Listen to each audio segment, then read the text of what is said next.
Jeudi 30 juillet, ça sent bon les vacances. Virginie, Ouais, hein ça arrive, ne vous inquiétez pas. Et nous sommes de retour dans les jardins de la Villa Arson qui nous accueille depuis le début de la semaine.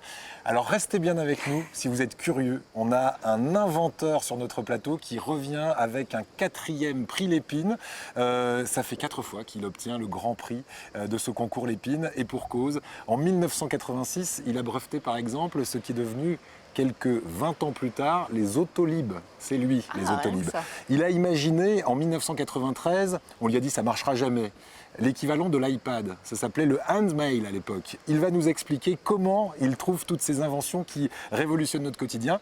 Et le téléphone mobile. Alors ça c'est incroyable parce qu'il a inventé et breveté le système de téléphone mobile. Alors il me dit tous les gens pensent que je suis un menteur quand j'explique ça.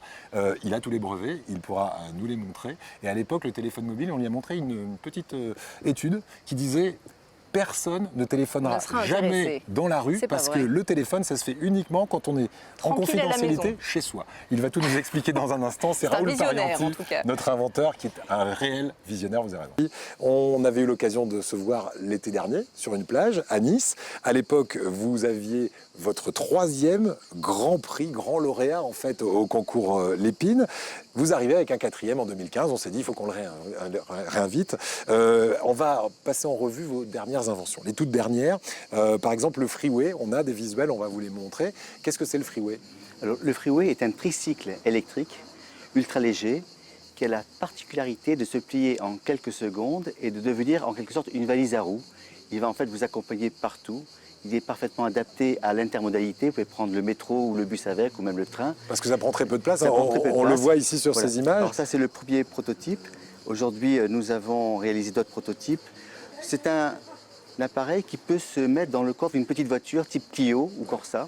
Il ne fait que 1,04 de longueur une fois plié et il est ultra léger, on peut le prendre dans l'ascenseur.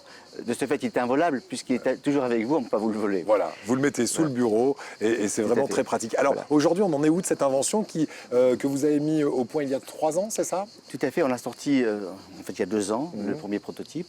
Aujourd'hui, on a une très bonne nouvelle, c'est que l'Union européenne nous a suivis et nous a accordé une subvention conséquente qui va nous permettre d'aller jusqu'à la réalisation de toute la phase pré-industrielle et les premiers 200 de pré-série. Voilà. Ce produit, donc, dans 22 mois, là on le voit en circulation, il est en plus extraordinairement ludique et comme il a 2 roues à l'avant, il est par définition infiniment plus stable qu'un vélo. Donc c'est un engin qui est également, peut s'adapter pour les personnes à mobilité réduite, les personnes qui ont un certain âge et qui ne peuvent pas marcher des kilomètres. Ce petit produit qui peut sortir de leur voiture va pouvoir leur permettre de se promener le long de la promenade des Anglais sans souffrance. Alors, on va le trouver dans le commerce de façon assez facile prochainement. Aujourd'hui, l'engagement que nous avons, et nous allons le respecter, c'est d'être sur le marché dans 22 mois. Par la pré-série et ce produit devrait faire, je crois, fureur puisque nous avons déjà prévendu 2500 Freeway avant même qu'ils sortent, uniquement grâce au passage internet et au passage télé. Voilà, nous allons en vendre quelques-uns à mon avis après Azure TV. Combien ça se vend d'ailleurs? Oui, le produit de base sera vendu à un prix inférieur à 1 000 €. C'est un vrai challenge sur un plan technologique. Il faut donc s'orienter vers une production massive pour arriver à avoir des prix de cette nature-là. Et évidemment, on va se contenter de marges réduites. Nous pensons que le produit mérite d'être très largement divulgué. Ça roule uniquement sur les trottoirs? Du tout. Non, c'est sur la route? Sur la chaussée, exactement comme un vélo électrique. Ça roule jusqu'à combien de kilomètres? Sa vitesse réglementaire maximum est de 25 km/h. Le casque n'est pas obligatoire, mais il est fortement recommandé.